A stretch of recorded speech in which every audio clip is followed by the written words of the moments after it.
Amara ignored what he said entirely and asked where Liwei was. The old man let out a low chuckle, the sound brief and almost amused, before asking her if she understood why bad leaves had to be pruned, why even the healthy-looking ones were sometimes cut away while others were saved. Amara shook her head slowly. He told her it was because the bad ones could eventually affect the healthy ones, and in such cases they did not deserve to be saved at all. They had to be cut off completely, tossed aside with the other rotten ones where they belonged. They did not belong with the healthy ones.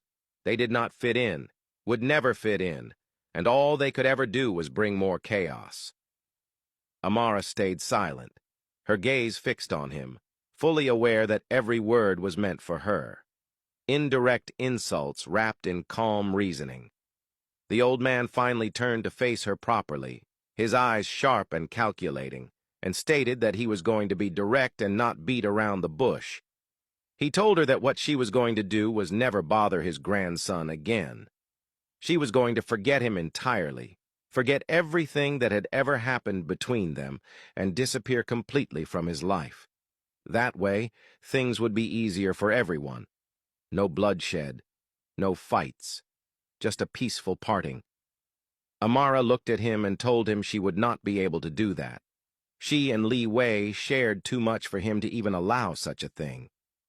Whatever he was trying to do to manipulate her into leaving Liwei would not work on her, and it would not work on Liwei either. Liwei's grandfather laughed softly, almost indulgently, and told her that it was true. She did share a lot with Liwei, but it could never be compared to the history of their family, a history Liwei was tied to for life, a history that would remain part of him forever, running through his veins. He glanced across the grape farm, the endless rows stretching into the distance, then looked back at her and told her that the land had belonged to their family for centuries. It could not be separated from them. It could not be separated from Liwei. Stepping closer, his expression hardened, and he told her that if she truly believed that she, an insignificant person, a rotten part of Liwei's life pulled from wherever she came from, could destroy that history and legacy, then she had it all wrong. He added that she should do exactly as she was told, take the safer option and leave Liwei, erase him. Because if she did not, the other option would be deadly. She was to go back, pack her bags, leave Liwei's apartment, and live her life. And if she liked rich Chinese men that much, he would not mind finding her one, more handsome, wealthier, better suited. But she could not have Liwei. He had too many responsibilities ahead of him, responsibilities she was not part of. She was a disease, a deadly disease to his journey. Amara held her composure, her eyes unwavering, sharp and defiant as she looked at him. Her voice remained firm as she stated that she wanted to see Liwei. He had to tell her those things himself, face to face. She did not believe Liwei would ever allow what was happening now to be happening. Growing more agitated, she demanded to know where Liwei was, what they had done to him, whether they had kidnapped him, and insisted that she wanted to see him. The old man kept his gaze fixed on her, and told her that Liwei agreed with everything that was happening, that he himself had chosen this path. And if Liwei were the one standing there saying all those things to her, he would likely be even more brutal than him.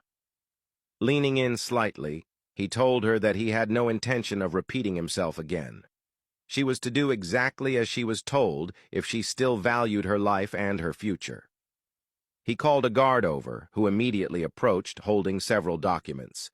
The old man took one, glanced at it briefly, then looked back at Amara and told her that in his hand was a title deed to a mansion in Beijing, a beach house worth millions. He added that the other document was a title deed to a medical clinic. Keeping his eyes on her, he told her that she could have them both. They could belong to her instantly, without delay. All she had to do was erase Liwei completely from her life, stay away from him, disappear forever, erase every memory, everything they had ever shared, and on top of that, he would find her a better man, and they could get married. Amara stared at the documents in his hands, her thoughts racing as she realized that everything being offered to her were things she would never own, no matter how hard she worked. Even saving for the rest of her life would not be enough to attain them. The old man watched her closely, waiting for her answer.